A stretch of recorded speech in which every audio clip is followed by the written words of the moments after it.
Are you smiling into that beard, Seth? Or I can, there it is. There's the smile. Good morning, everyone. Welcome back to the Explicit Measures podcast with Tommy, Mike, and Seth. I find it interesting when we do the intro. I sit here and smile. I listen to the music. Tommy and Seth can't hear the music, so they just kind of sit here and smile at me. And sometimes I feel like, I don't know. It's just funny to me. Good morning, everyone. Welcome back. Listen, you're talking to a guy who has made a reputation for just having RBF in a really bad way, and that's just resting face. Mean face. Right? Like, We all support you. But now you're asking me to smile to silence, just dead silence. Yeah, It's like I already don't smile anyways. Right. Anyways. I'm sorry, Mike, but happy Tuesday to you. There it is. We're back, baby. We are back. We were just starting off again, and I was like, man, it feels like it's been forever. And then I thought, no, it's only been actually a week. It's been literally a week without talking with everyone. Dust off the cobwebs. Try to shake out the vacations a little bit. How are your vacations? Spring breaks, you guys, with the kids? Relaxing. It was good. Oh man, stories. Hey, if so there are a bunch of states that get reputations for bad drivers. Okay. But hey, if you ever want to practice your GTA 5 skills in real life, oh boy, just drive Florida. around Chicago. Oh. Drive around Chicago. Yep. I kid you not, still the most dangerous place to drive. Like, because this posted speed limit is 55. Yep. Everybody's doing 70. 65, 70. Yep. And that's just, and there's always that one guy that goes like, you're 70 and you're like standing still. You have to spend more time watching your rearview mirror for at least no less than 5 people that during your trip are going to whip by you at 120. Oh yeah, it's crazy. And it's typically like, if 5 to 10 feet from your bumper. Right. And when your entire family's in a car, it's quite the trip. It's always fun. Where in Chicago were you? Driving around the it. Freeway. Okay. The loop? Yeah. Oh. You know that thing that you have a bunch of tolls but don't police? Yes, yes. Yeah. One of our tolls was broken around Chicago. We went to it and we had to like press the little help button, and they called the person and we had to give them our number of our. Were you coming down from 90? I think I was going through like the past town. O'Hare? I think we were going through downtown. But yeah. We do have like now, so between Milwaukee and Chicago, they've now added like there's a lot more 4 lanes all the way through there. 4 lane all the way, man. Yeah, it's much easier to drive that area now, but it is busy. And I would agree with you, Seth. I drove through a couple of states as well. We went all the way down to Kentucky and back. Oh, did you? And yeah, I would agree with you. We found, the thing I like about driving, and as a youngster, never liked it at all. But we took a vacation a couple summers ago where the family got in the car, and it took us a couple days. It was one of the most enjoyable experiences. But what I love about it is, even this trip, is you find new cities. Like you just experiencing a city by driving through it or around it is something you miss when you're flying on an airplane. Yeah. Well, definitely gives you an appreciation for the size. Never go to Miami. If you think the Chicago traffic's bad, Miami has something what I like to call ghost drivers, where as soon as you say welcome to Miami, like I'll never forget. Welcome to Miami. People go 70 miles and all of a sudden on the highway just brake like there was a ghost in front of them that they had to brake for. Old people. Also dangerous. Yeah, and the rules are suggested there. Like the lights are suggested, not enforced. That's fun. Yeah, turn signals, maybe.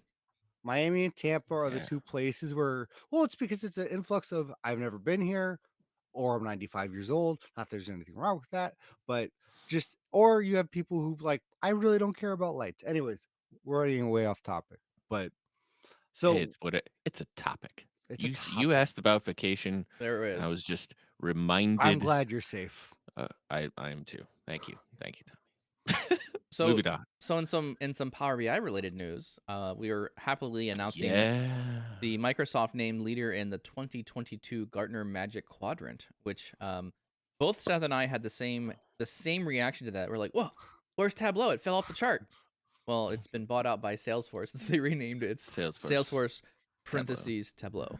But I don't think it changed much from the last time we saw it. It was kind of the 3 people: Microsoft, Tableau, and Click. So I don't think I think the gap's getting wider. I think the gaps are increasing a little bit at this point. So it's quite This is interesting. amazing. How many years is that in a row where Microsoft's been that far ahead? It's probably like 2018, 2019 when Microsoft took over Tableau. It's interesting that you mentioned that because Did you just Microsoft say when Microsoft took over? Oh, took over Tableau, meaning like surpassed them. surpassed it at bottom. Surpassed, yeah. Okay, For the more intellectual here. So no, I was just checking because Salesforce took over Tableau. oh yes, yeah. So they were saying. Touche. So the announcement says 15th consecutive year being a leader, which means that means in the upper quadrant, Right. leader quadrant. But I don't know. There is some interesting visualizations that have come out. Some people on Twitter or have been tweeting some of this stuff where they actually have a Power BI report for every single release of the Gartner Magic Quadrant, and they plot all the different That's awesome. tools, and you can see them changing over time. And I think I remember they do the play axis from Power BI Desktop where you can just kind of watch it and it keeps animating all the way through. And you're right, Tommy, that it wasn't always at the upper echelon of that quadrant. It's been there for a while, right? But it was kind of in the mix there for a little bit, and things have really shaken out. We've really seen there's been just a couple leaders now that are really pushing the boundaries of what's going on there. And if I worked at Tableau and would just watch that play access, it would be a bottle of whiskey and just watching that over and over again. Goodness. No, it's amazing. We're like, you still look at that, we're still in the right industry. Like it continues to surpass, it continues to grow. Even though Microsoft's been the leader, it's still doing so many things. And it's like, it just makes you happy and loving what we're doing still. Johnny Winter is splitting hairs here, and yes, it's the Microsoft BI platform, right? Lots of options within here, and to be fair, hey, shout out, right? Paginated reports, part of this. Yeah. Woohoo! Yeah. Very but true. In all seriousness, congratulations to Microsoft. That's, being not only, I think it's been fun for us seeing the dot move, and now for the last several years, just having that gap widen as far as it has. Is really fun, right? Because I think even for us, we saw some of that, like, just right out of the gate. They put together all these pieces in the right way, and since then it's just been accelerating and making sure that a whole bunch of different solutions within it are served really well.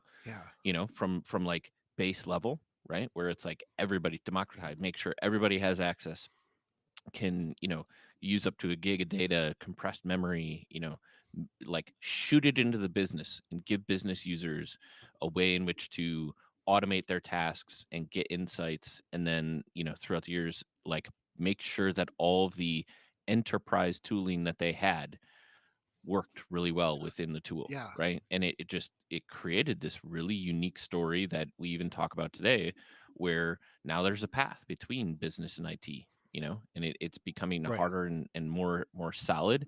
And I think I said from the beginning, right, like it has and had all of the pieces to that literally would kind of leave everybody in the dust, right? Because all these other platforms were built specific to it, right? So Tableau, a lot of, like, you needed that other third-party ETL tool because it didn't really have its own ETL tool. You needed a different way to store the data because it really didn't have its own, and Power BI just had all these pieces, and the vision to put them together in the way that they did on a visualization, canvas.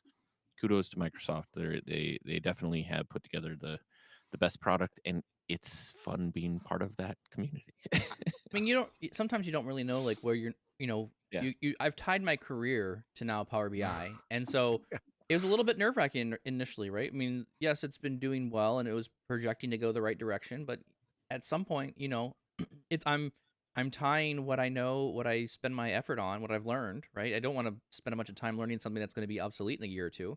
So So it was a good move. I think it was a wise move that I moved my career towards more Power BI things. Maybe it wasn't smartness at all. It was just more I enjoyed doing it kind of thing. I just liked this community and liked what was happening here. So I'm very pleased that it's continually growing and doing really well there. So yeah. Seriously, if Microsoft says next week they're retiring Power BI, that's when I'm starting my pizza shop, because there you go. But I think we take for granted the last thing on this for me. we take for granted that in 7 years Microsoft has taken over an industry. Power BI is taken over the industry. Where now to us it's just like, oh, of course it did because that's history. But that was not the case even 5 years ago. Tableau was everywhere.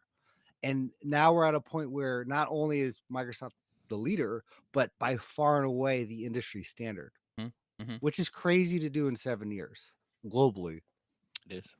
So speaking of taking over and surpassing, we are near 100, fellas.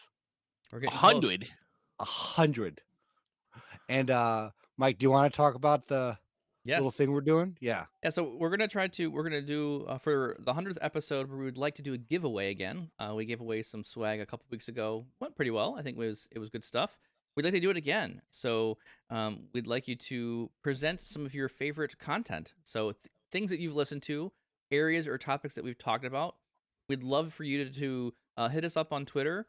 You can tag us at Power BI Tips and at explicit or use the hashtag explicit measures when you respond with your question, but give us kind of like what was your favorite argument that we had, or what's your favorite position around Power BI, and or you know whatever kind of content, your favorite kind of pieces from the content that we've created over the last almost 100 episodes. Right. So and what we'll do is we'll collect all that, and you can enter as many times as you want. So if you want to send out 3 or 4 messages about your favorite content from from explicit measures, let us know. Send that out, and we're doing Twitter and LinkedIn. Tom, you're going to track Twitter both and of them? LinkedIn. Yeah. So Twitter and LinkedIn.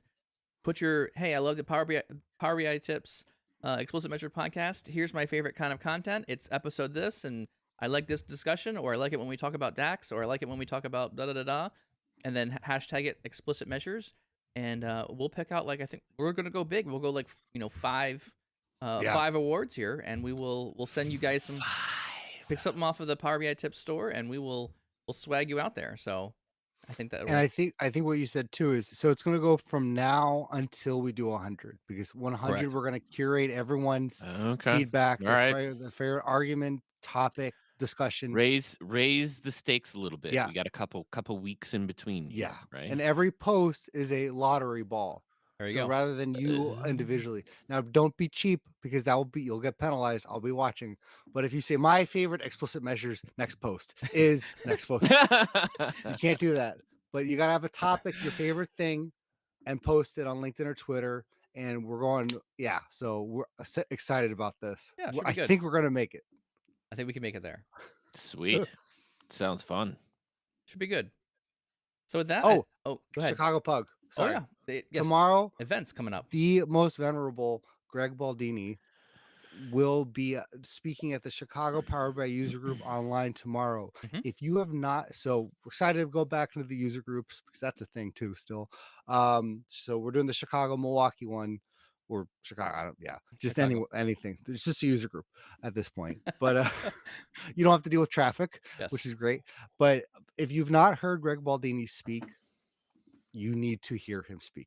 And it's about DAX hacks. So everything we talked about that he said I can do better, he's going to tomorrow night. And so join us tomorrow at 6 p.m. Central. The link, I'll send it. I'll get the meetup, RSVP on meetup. Join us live on YouTube. And like always, we'll do the after hours. You can ask Greg all of your questions. I am so excited to have Greg speak at the user group. So I can't tout Greg's prowess enough in the DAX realm. He's a very deep thinker, amazing DAX engineer, I would call him. He's just so sharp, understands a lot of things at a very deep level. Highly would recommend it. We'll definitely record it if you can't make it, so we'll be out there on the internet as well. So yeah, looking forward to it. It's going to be really good. His title is awesome. Hacks upon hacks with DAX. Yeah. So it sounds like a Dr. Seuss book. So we gave him a Dr. Seuss hat for that one. So the man understands the DAX Vertipack engine like Neo understands the Matrix. It's true. He can see the numbers moving. He's one of the few that has a really great style in explanation though too. Yeah, right? Like totally. obviously there are a lot of DAX experts out there, but few can articulate it as well as Greg is. So it definitely worth the conversation. Is he sticking around for a little bit? Do you know? Yes. I want to make him. Afterwards? Yeah. So if you join us, that's the benefit of joining the live event is we always do kind of an after Q&A in a Teams meeting that we'll post up there. So yeah, we'll send a little special definitely link at the worthwhile. end of the meeting, and then we jump into just a Teams Right. meeting that's not recorded. It's just hanging out, ask questions, talk about Power BI, spitball some ideas. That's kind of the fun of it. For reals. Should be good. Should be a good time. Awesome. Well, what do we say we jump into the topic for today? Now that we're like good, 15 minutes in now. Hey, man, we got to catch up. I know, it's right. We haven't talked for a week, so things have got to be said. You always got to get into it. Get into it, man. Right? Exactly. So today's topic is we're going to kind of discuss what is grouping inside Power BI desktop or reports. What does that look like? And for those of you who have not used grouping before, we'll kind of go through some discussion points there, and then we'll start talking about maybe some of the pros and cons around what grouping feature is inside Power BI desktop. So I have a question. Okay. Already. All right. Seth, there's a new feature called grouping in Power BI desktop. Are we talking about grouping visuals, or are we talking about group by in Power Query, or fuzzy grouping in Power Query, or grouping and binning in visuals? Grouping attributes. There's which a way. lot of yes. grouping. I don't think it's not grouping visuals. It's grouping a field and creating the category hierarchies. So grouping and binning. Okay. Grouping and binning. I was thinking about grouping visuals. You were. I was. This is why I asked the question. Right. We're talking about all of these things all today the groupers. On the Explicit Measures podcast. Welcome to the conversation. Let me change my notes. You guys talk amongst yourselves. No, I think they work with it. So let's roll, Mike. What do you want to talk about with grouping? Visuals. I was going to go after just ready to go. Some 95 in, we know exactly what we're doing. Well, I was going after some of so I use grouping a lot inside visuals. Some things that people do not know about grouping is there's actually shortcut keys that you can use to group and ungroup things with the keyboard, which I thought was a kind of an interesting little tidbit or a trick that I use fairly frequently. You can click, and this is what I teach this in a class, and I use the click and drag method to grab objects on the page, and then from there I'll use the Control G, which actually groups them all together. And then if you need to ungroup items, it's Control Shift G, not G. Control Shift G to ungroup things.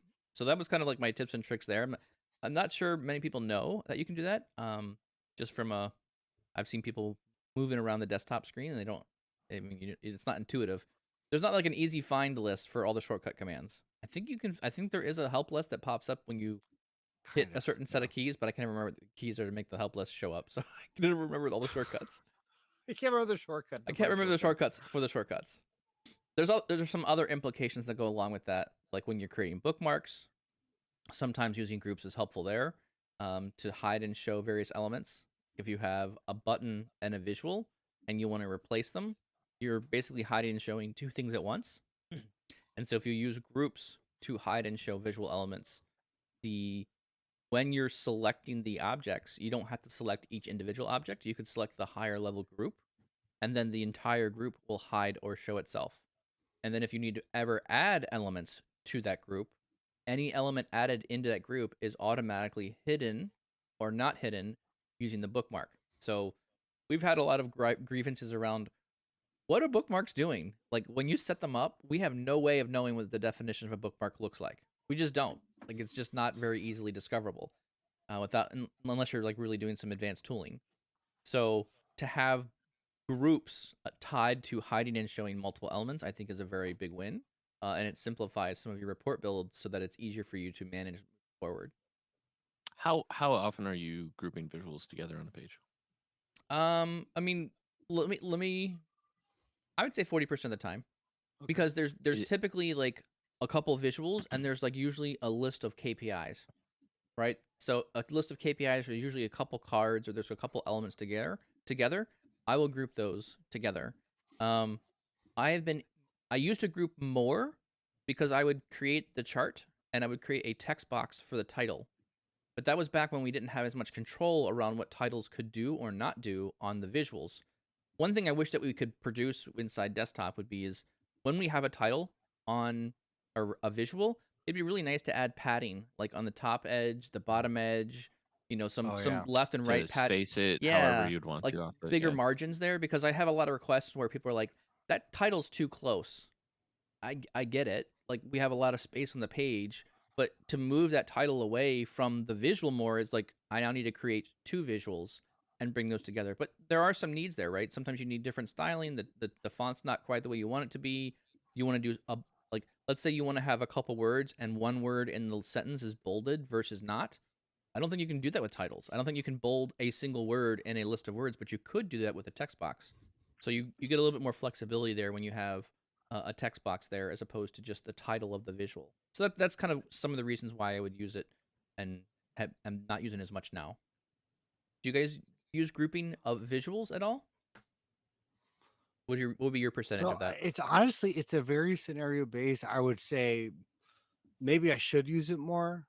Like, I have seen use cases for it where I'm like, oh, I'm glad I did a grouping here, but I don't see it's one of those like part of the workflow. Like, hey, should I use grouping? Yes or no. I don't go through that every scenario or every report build.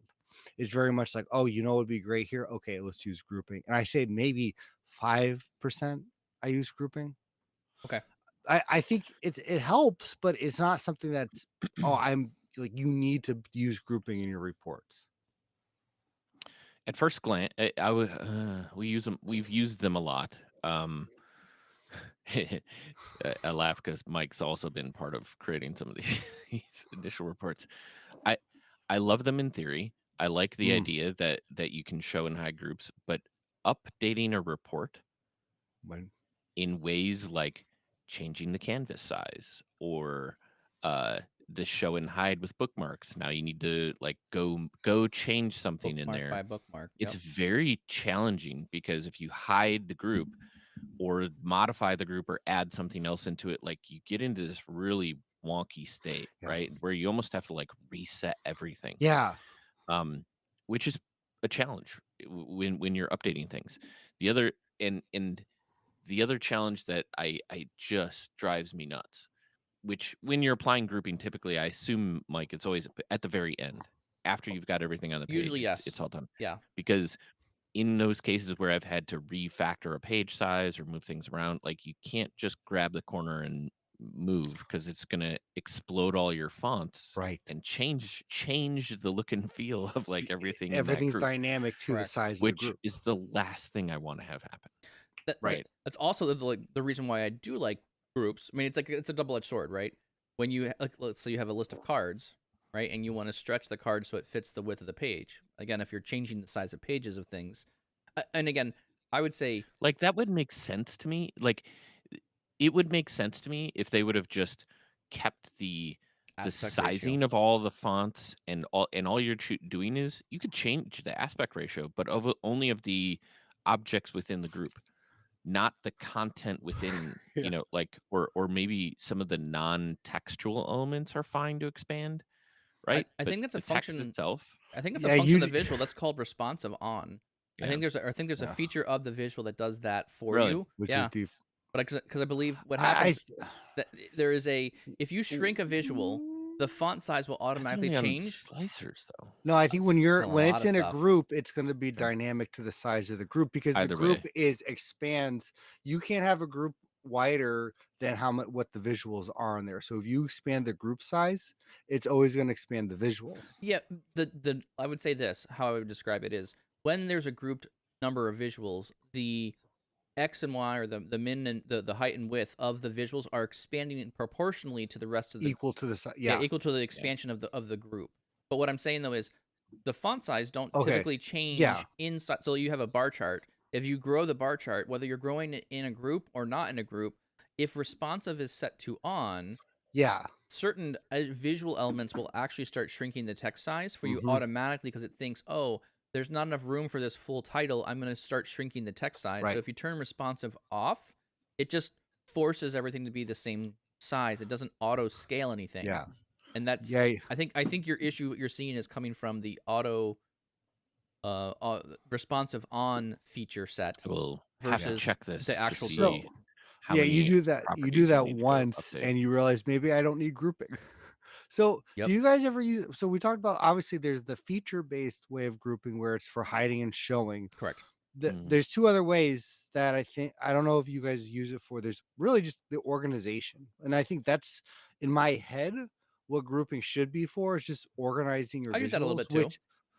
and yeah, but I don't think it works the way it should for how I would want to organize the back end, like for the invisible side of it, so to speak, for me as the author. And then the one that honestly I really find the biggest use case when I do use it is for design.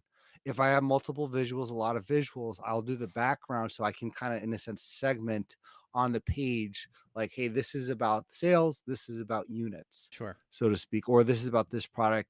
It's really the design, because you can make a border and then you can do like a background. But that is really where I find the use case for grouping. I think Raphael has also said he does the same thing. He makes a group of things, and then from the group you can then apply a background into the group. So it basically turns the group into like a separate visual all by itself. Exactly. Yeah, And I like that one. Read that in That the book was once. the one thing that you did mention that I actually really enjoy is grouping. Grouping makes dealing with all the objects on a page much easier. I agree with that. 100%. Much easier, right? And it allows you to create areas of a page under a group name, or the visual contextual visuals themselves. Very easy to navigate and find your way to. It in some cases is like I'm a like, what kind of user are you, right? Like, I'm much more typically on the canvas, or that's the way I learned how to use it, as opposed to, groups are easier to navigate if you're clicking the object in the pane, because it'll automatically bring it forward, or you'll pop your properties, or things like that. Maybe it's just an updating of how I interact with some of the stuff. And I'll see, I had the opposite. Well, I'll say Like, this. I want to comment on your grouping thing real quick, Tommy, before we move on. But I use the grouping as well. And sometimes there are reports where I have like a title, a header, a slicer, a date slicer. And so if you think about the report, you might have a very thin section at the top of the report that I would call like the header of the report. Right. So what I'll do is I'll put all the objects into a single group that is just the header. And that way the objects in the selection pane are simplified. And I'll rename that group to be like header. And then the visuals down below on the report page, I may not put them in groups. They may just be by themselves. So I'll have the header arranged at the top, and then I would put a bunch of other, single visuals on the page, and then I won't group them. So that'll be like each of the names of the visuals, and then the header as its own grouped section of items. So I think that's another good use case to kind of like clearly delineate. Because if you get, there are some reports, not saying it's always right, but you could have a lot of objects on a page, especially if you're doing like a visual and a header and other stylizing elements on the page. It could be a lot of stuff in there. Right. And like, I used to do a rectangle and always put that in the background, because sometimes there are a need where you need multiple visuals on the page, but you need to segment them. Yes. And that, I don't remember which book, but it's one of like the storytelling with, I think it's actually the book Storytelling with Data. I don't remember the author, but he talks about that ability in a sense to categorize different visuals on a page. And Storytelling with Data is Cole Knaflock. Cole, yeah. And it's a she. So I'm not very good with names. Shows you how much Tommy reads books. Not well, apparently. So, but but the idea of, in a sense, segmenting a group of visuals on the page, like I can, in a sense, create 3 different categories on a page that all, and it's amazing how much that will enhance your report. But for me, that's where grouping comes into play.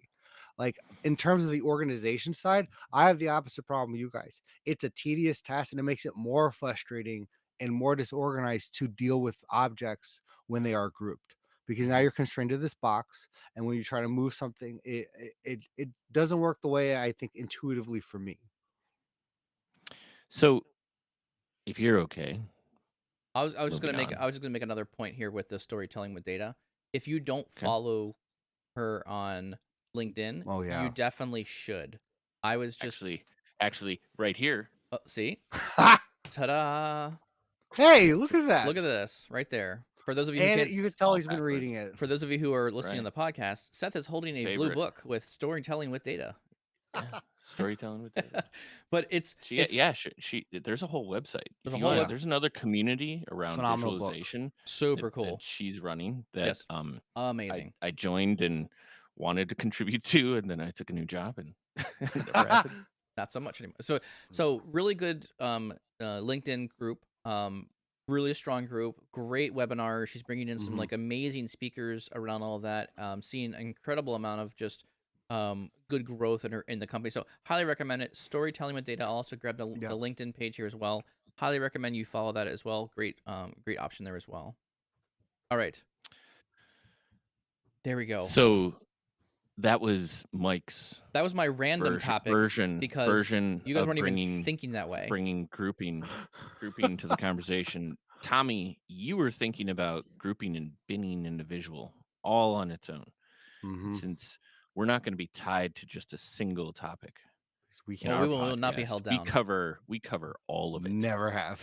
Never. What a if we shift gears and talk about grouping in a visual, Tommy, Mhm. what is that, and like what are the use So cases you have? this is actually it's a can of worms, really, the Mm, grouping, because it's not just grouping individual, and I think it's grouping on a column. Like, and you say group, hey, group this or edit this group when you need to create an essential categories, because you look at a visual and there's 17 different fields. And you're like, well, this won't work for a bar chart. I learned that in storytelling with data, or I learned that from common logic because this looks terrible. So you want, in a sense, categorize it, create a little hierarchy for that.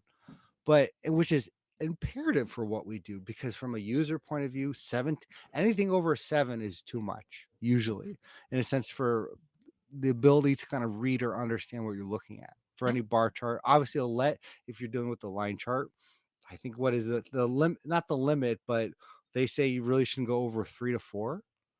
Well, So I think if you think about like a bar chart, yeah. so there's a couple ways you can have a bar chart. If you have a bar chart by time, right? If the x-axis is a line chart or a bar chart by time, Mhm. the the x-axis can actually shrink itself. So Right. it can kind of auto aggregate to some degree. Like here's the different months, or here like it kind of Right. starts simplifying the x-axis so you can get more data points on one visual. Right. If you change the bar chart to categorical on the x-axis, Right.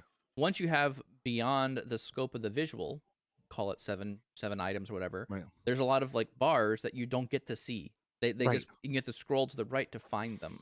So I think to your point there, Tommy, like I want to hang my hat on that part. Grouping is a good option to have like these are the items I want to show, and everything else falls in like the other bucket.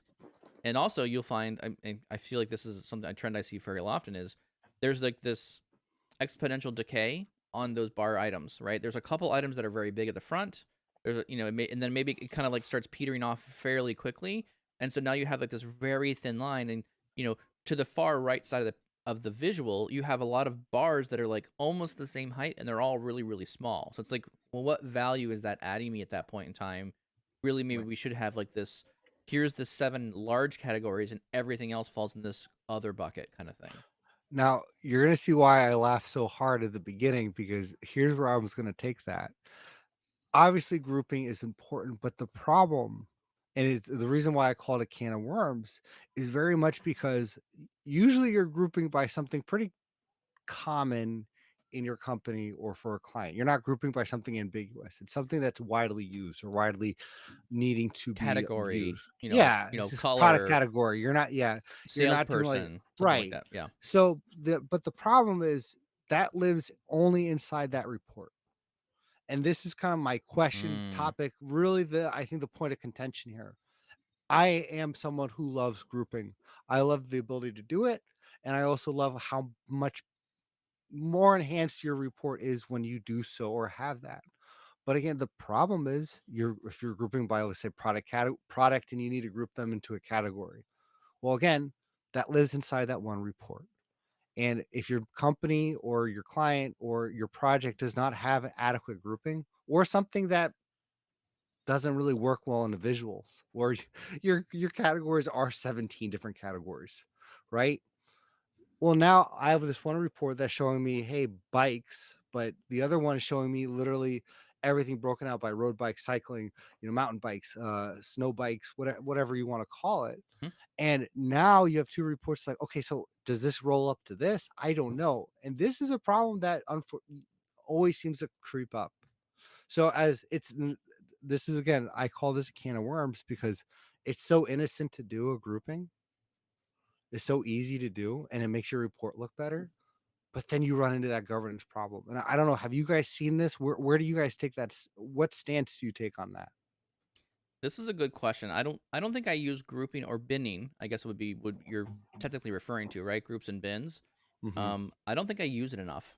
I definitely see the use case for it when you want to start showing Right. things that are like off the edge of the chart and starting to group things together, but I don't typically use it very often. Interesting. Yeah. I should probably be using it more based on what your recommendation there is. I don't know, Seth, what do you think? So many thoughts. No, not really. I think this is one of those where, like Mike, I haven't used it in a while. And maybe that's just because by nature a lot of the stuff we're doing is Grouped. pre-categorized or Mhm. grouped Yeah. in the back end. But it is one of those where, Tommy, if I'm thinking about the way you're presenting the question, it's one of those that fits into like the think like the business, act like IT, Mhm. meaning like if you don't know how you would group something or whether or not it's going to be extended value above outside of the report, like start by using it in the report, right? Mhm. Like if it makes sense on a page to um, in some way roll together these things into bins or the groupings on Mhm. a bar chart so that somebody can select them and then see some of the detail, right? And I kind of have this question of like, how do you guys do that in your visual page where it's okay, I want to categorize this, but many times just because it doesn't fit in a bar chart, do you enforce, like, do you create a better user experience because you allow them to click something where all of those Mm. data points that are going to be returned in a different visual, Format, yeah. like, are of a similar um you know uh value, right? So you don't get Oh, these good massive point. spikes and then it's like hundreds of these non-existent data points I can't see, Yeah, right? Because there's many different ways you can categorize things. It doesn't have to be just by like a product category or brand or something like that. sure. It could be by the values, right? So your x-axis is um, more prominent when you're interacting with sales volumes or Yeah. whatever the case may be, or regions. So I think there's always going to be like report side visual grouping, which in I'm doing to enhance an end user experience, versus a known kind of categorization that you're talking about, Tommy, where in the entire organization everybody knows that. If you already are in that space, I think Mhm. then for me, 100%, like just do that on the back end. It's going to make everything Right. super simple when you're engaging. However, um, you also have to have those ties to that config table or whatever to your data points, right? So that dimensions needs to be Yeah. related in some way. But I think if you're going to use it in many places, or there's a consistent theme across the organization where there's a lot of value there and you're rolling up numbers to those categories and things like that, then it makes a lot of sense to move it backwards. um, if it's for visualization and just presenting data, it's fine in the report. And then there's this in between where maybe you don't know, start it in the report and maybe it makes its way back, backwards. Yeah.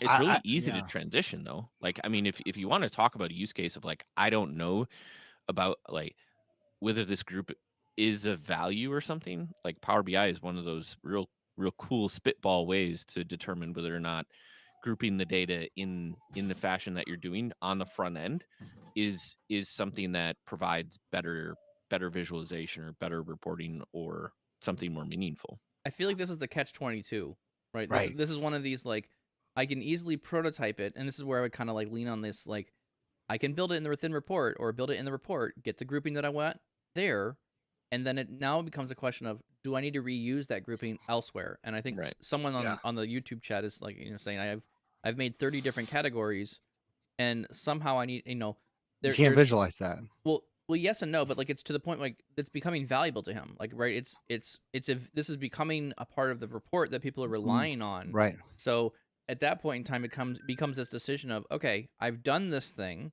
It's in a single report, like you described, Tommy, and now it's like, okay, now when is the good time? This is technical debt. This is virtuous waste at this point, right? You've made the thing, and now you need to come back and fix it and or pull it upstream because it worked. You're ready to reuse it. Then I think my break point for this one would be and I think this is probably why I don't use a lot of binning, is because I'm not doing a lot of this stuff in the report. I'm doing a lot of the binning things already upstream. That I've already made the decision that's going to be in the model. It's going to be inside the data engineering, the back end side of things. So I've seen the worst circumstance with this where we started doing grouping on products, and like it really helped because obviously the grouping, I think there were like 17 categories, which you can't visualize in any visual, right? And we started grouping based on someone's request, and we did it in the model. But someone else, another client, it's a different grouping.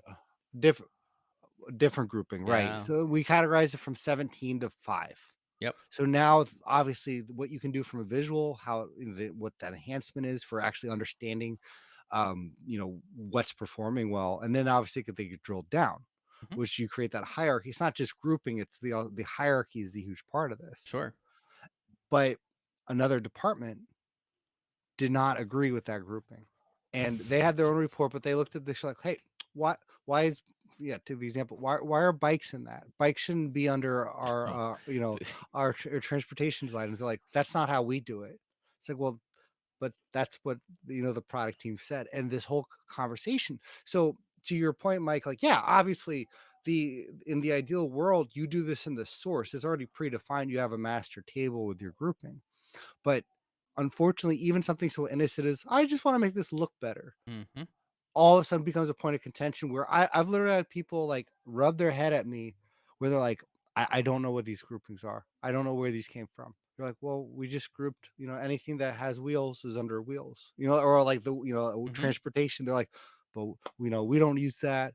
And it's like, well, but you had 17, and they don't, that understanding of like, you don't like 17 categories will not help you in this report looking at anything. I'm going to lean on our people, process, and technology in this one. And this is, to me, what you're describing now is a people problem to some degree, where you're looking at multiple people and this is got very common, right? It's going to be it's very normal to have many people look at the same spectrum of data and find that there are different ways they would want to analyze and slice and dice it.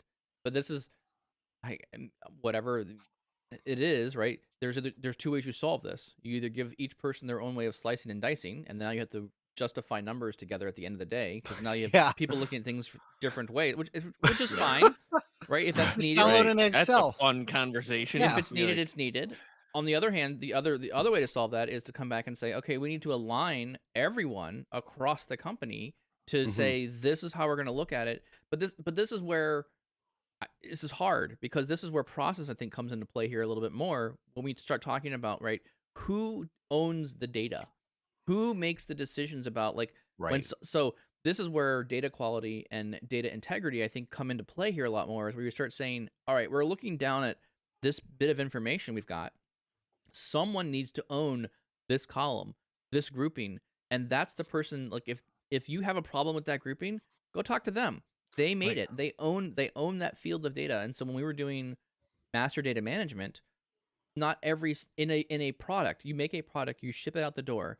Not every single person owns properties of that product. Engineering may own the length, width, height, and weight of that product. That's what they're responsible to own and update. Another team may own and update what is the name of that product, or what's the size of that product, whatever the marketing, so there's a lot of people, like the financial team owns the cost of the product, right? They're telling you how much it's costing you to build it, that they have their numbers on how they're aggregating that together. So all these different teams own multiple pieces of data for that same product. And I think that's where it gets really hard. Right. Because you have to be able to hold people, and people don't want to be held accountable for filling out their data so that it is correct. This is really challenging. But this is way beyond grouping at this point.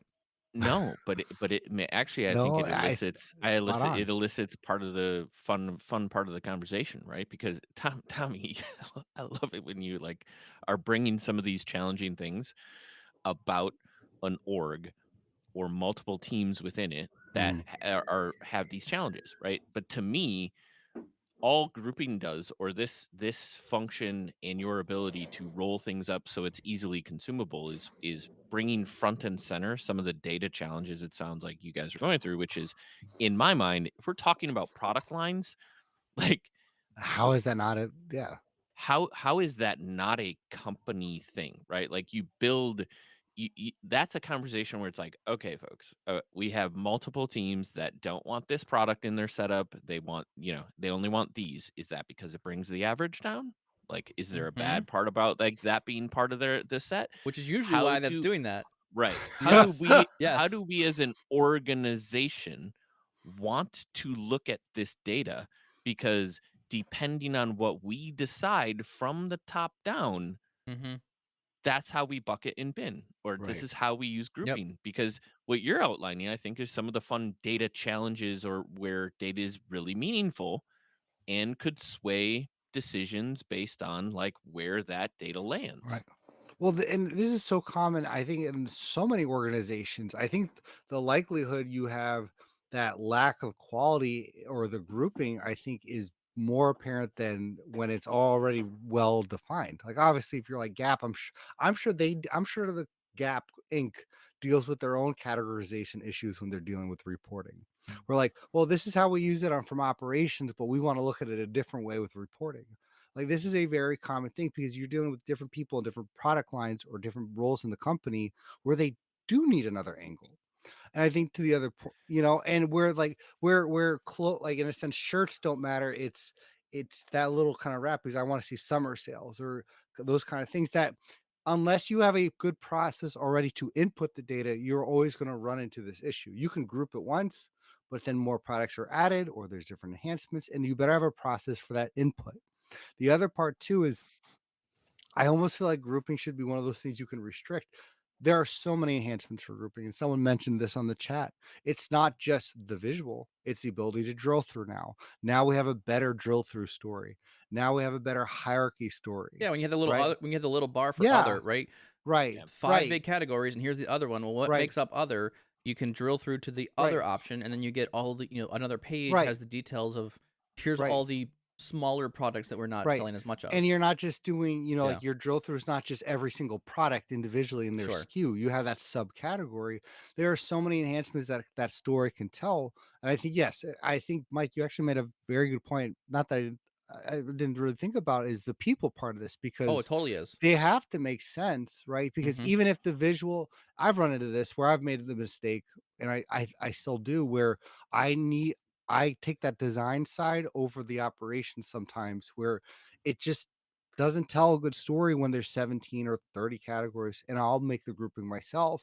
Mhm. But then it's not apparent to someone else what actually goes underneath that, like what products are in here, Correct. right? And even though it tells a drill through story and it tells that visual story, well, it actually at the end of the day doesn't help the user. So it's like it's so innocent to do, it's so easy to create a group, but it opens up this whole other side to the business. I feel like this is commonly becoming more and more of a problem as when previously things were very like Tommy, you sent out an article the other day that was kind of more about like, enterprise BI and how the Mhm. governance is moving away from like on-prem SQL servers to like this cloud file-based system Right, that's adding additional scale and reducing cost, right? So inside there though, as we've moved more of this towards the business side of right. things, right? As we continue to take things a bit more self-service, I think there's a lot more leeway or flexibility now Mm, of what people want to be able to present from their data because they're right, able to make these decisions. But previously, right? Previously on the episode of data, you had you had these options of like everyone had to come up with very clear requirements because the requirements were required to be right, designed way up front, and then you had to go build the SQL server or build the EDW or build the warehouse to support that kind of analysis. And to right. change that was kind of like a monolithic effort, right? And so I think, The fact that you now have people that can easily model their own data, grab it from multiple sources, stitch it all together in this really powerful analysis services model thing. Yes, you've added a lot of capability to the business now, but with that added capability, we've lost some of the rigor around clearly defining what we're doing. And now it's just a matter of, well, here's the data, go figure it out. And now you can get this less cohesive story about what's happening with the data. So it has a potential for, if you don't, and this maybe drops back into the people section, if you don't have a strong data culture, you potentially have an opportunity here where everyone's going to have their own stories. Everyone's going to think their own perspective around the data and slice it and dice it so it makes them look the best, as opposed to really diving into like, well, why are these categories down? What is really going on there instead of breaking them out to their own thing? So can I propose a question? You certainly may. Okay. I mean, yes. Let's move on. So yes, binning. Is it forget the for a moment, forget obviously the governance side of this and the people. Imagine you have a lot of people creating the reports. Is the technical debt for every individual in their own model doing their own grouping worth it? I think it falls into the categorization that I talked about. If it's a known quantity, like if it's the same, you're just doing the same group every time because I would agree. If it's it's a repeatable. known organizational thing, then build it on the back end and everybody references the same thing so that a single update updates all your reports. Of course. Right? If everybody's analyzing data in your company in different ways and different views within a report, then like I don't see why that would be a bad thing. Or if it's, for the purposes of how an end user wants to see some data or make that experience better, that's fine if you want to group in the report. I think I want to draw the line on whether or not the data, and again, this is maybe a lousy line. I want to draw the line around, is it certified or not? So I'm talking about Matthew Roach's pyramid again, which we talk about fairly frequently, and it's such a good analogy of what's going on here. There are certain data sets that have an SLA. There are certain data sets that have rigor and have been reviewed. If it falls into that category as we're going to certify this data, this is something that we want everyone to look at, yes, you define it upstream, you get agreement to what those categories are, it's in the model, you're done with it. Like that is what it is. If it falls further down the pyramid into this, self-service area more, ungoverned, you're just making things allowing people to do analysis around it, not required. Can be in the reports and can be replicated multiple times if needed based on those items. Now, what I would say though is this is one of those thresholds where you start saying, okay, to get yourself from that uncertified data set level into a certified level, that would be one of my checkboxes. Do we agree upon these? Like, I see there's a grouping in here, or there's a hierarchy applied, or we're doing some binning. Do we agree upon this is the right numbers? And if not, then we have the conversation with, and this is why I think the executive sponsor makes a big play here, is because you have to go, we have some issues, we have some things we need to resolve. Let's go do this. Let's follow this process. Let's get all the parties involved. Here's what we're proposing. This is what we're going to do. Is everyone okay with that? And maybe you don't need one hierarchy, maybe you need two to meet both teams' needs, and those become okay. This is what we're agreeing to. Everyone sign off on this. But those are two different things. Those are two different things, though, Tommy. And I think why I love diving into these kinds of things with you all the time is, yes, there are going to be different ways in which business units want to look at certain data, roll it up, or whatever.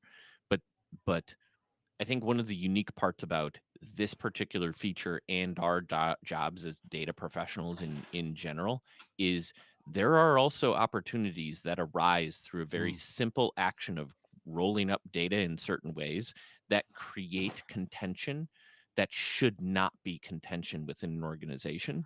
And you're being presented with this chasm of unknown disconnect between an organization that you could, if you want to, take ownership of and say, I'm going to push this up a chain. And the more of a data culture you have, the easier that chain is, right? Where you're cycling up, hey, we have an insight. We were building this report and this group doesn't agree with this group and how we roll stuff up. Does the organization have a preference that when we are looking at this data, we're always grouping it in this way? Right. Because this is also why we have this, my number doesn't match your number all the time. Right. And no, and my Seth, in the same way that you like me bringing up these situations, I love your responses because they're always what I'm missing from my questions.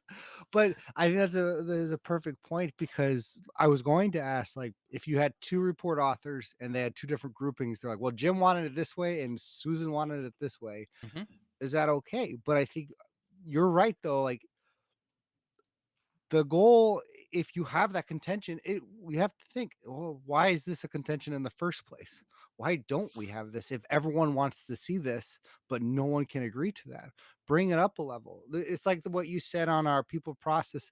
If someone doesn't have targets, well, that's your number one item to talk about with it, leadership. In the same way, if we can't universally categorize our regions or universally categorize our product line, well, that's a huge problem, Well, right? but that Yeah, but those are things right. like you look at Like those those are items, your bottom line is tied to those things. I think it's to Well, some yeah. degree, and so I think that's when this is where I kind of err on the side of like somebody has to be able to come in and say, look, we're not going to measure it this way because finance is reporting out these financial numbers in this Right. format with these regions.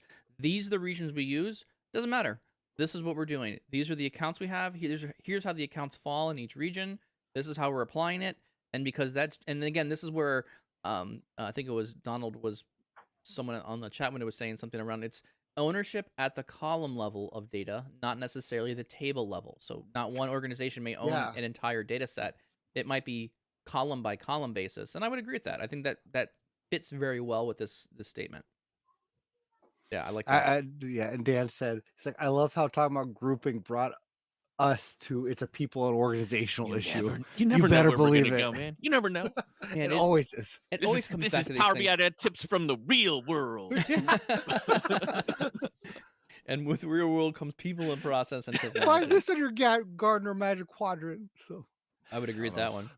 No, I love the idea of this because, like I said, it's one of those innocent things you can do where someone goes, hey, can you just group those two things together? That would really help. And you're like, yeah, sure, for you, of course. And then someone else looks at the report and they throw a fit. And Yeah. it's Why is that group but that way? those circumstances, ultimately for me, what I need to implement more is when those decisions do arise, there needs to be a chain of command. You go, we're having this problem. It's not a BI problem, or this is It's and not a that's what usually report happens. problem. And It's a that's data problem, right. right? And Or it's a why it's didn't I a think it's this way an before? organizational problem, right? We need Yeah. to define what this thing is and how we roll up our numbers so that there's consistency across the reporting. It's not subjective. This is not, yeah. Well, I'll get the ticket. It's a report fix. It's not already, this Right. is, and I think I've always thought this way, like, oh crap, I need to make this match something. It's like, well, why is this an issue? This shouldn't be an issue. So I think that, and honestly, Just export to Excel and create your own grouping. right. Yeah, exactly. Just a pivot table. So Build your own numbers. build your own numbers. Yeah, put your own numbers in. But the idea, I think, honestly, too, I think I should use this more to the advantage where I've been seeing this as a threat. It's almost more of one of those, like, you're testing the water. It's like, hey, something, some of the fish are dying. Why? And now you actually bring this up as we do need to solve this because this shouldn't be in contention. Where I've always seen it's always been on us of like, hey, the report's broken. It's like, no, the culture, like the idea is broken here. We have a different problem. Right. Yeah. Different problem to solve. So it's bringing it up. I love it. I love it. So if we kind of had to roll up, we're kind of at time here. So maybe we roll into best practices, final thoughts here. So I guess from my, I'll jump off here and start the conversation on that one faster or sooner than later. I think I don't use binning or grouping enough, potentially in the model side of things. That maybe just because I have more control. I say I'll probably throw out the advice of use Roach's maxim, right? Transform the data as far upstream as possible and only downstream as necessary to be able to meet your goals of the reports. So I would employ that. I'm a big proponent of pushing those transformations upstream so I don't have to build the binning and the grouping. And then I would also, maybe one last thought around that would be is think about if you're going to reuse it. Again, I'm a big proponent of making models and then reports. So highly recommend using that, and then really debate where that grouping should live. and I would probably err on the side of sticking it inside the model so it could be reused multiple times. Tommy, any final thoughts and things that you popped out of this Yeah. conversation that you thought was relevant? Honestly, right from the beginning too, I think I want to try experimenting more with visuals and groups first from our first side, from the Yep. designer side, to see if that actually will help my workflow. And then kind of what I said before is use the grouping feature that when those needs arise and let that actually arise contention. So that can Hmm. bring up a discussion in Great the point. I organization, like that too. but not with certified, as you said, because that would be an issue. Or if you need to add it to certified, make sure Right. just have the conversation first. Yeah. Here's what we got to align on. We're aligning on this. Right. Seth, kind of final thoughts? Grouping. It's the Molotov cocktail of companies. No, it great analysis tool, right? Like rolling up different ways and figuring out what makes what makes sense in an organization. But at the same time, I agree with your Yeah. thoughts, Mike. The harder those become, and the more reusable, push them back into source systems where updates, impact all many reports as opposed to just the single one that you're in. But at the same time, be cognizant that if you're in Tommy's, position where grouping in different reports is causing, some conversation to happen, Yeah. that those are opportunities Right. to right size where the business, itself wants to go Correct. and solve some of those problems in that direction so you can drive clarity in reporting. I like it. Awesome. Well, with that, thank you all very much. Our only ask, if you watch the podcast, if you enjoyed it, had a fun laugh or so, is to just share it with somebody else. Also, this is a great opportunity. If you want to win some free swag, A lot of stuff. make sure you mention on the social medias. We're doing Twitter and LinkedIn. Please go out and mention your favorite episode, your favorite topic that we've been talking about. Something that you enjoyed about the last couple episodes. If you've watched some, please go out, hashtag it with explicit measures, and then tag us in there, and we will be able to track it, and you can win some swag on episode 100. Tommy, where else can you find the podcast? So you can find the podcast anywhere they're available, Apple and Spotify. Please tell others about this. We cannot tell you how much that helps and how much that makes the conversation better. More mailbag, more conversations. Totally agree. Make sure to leave us a rating too on Apple and Spotify. They both have that a feature now. Again, that really helps us. So we really appreciate all your feedback, all your support. And yeah, if you didn't know the rules of the contest, go listen to the beginning, and then you can listen to the whole thing again and what you missed. Awesome. Appreciate it all. We'll see you on Thursday.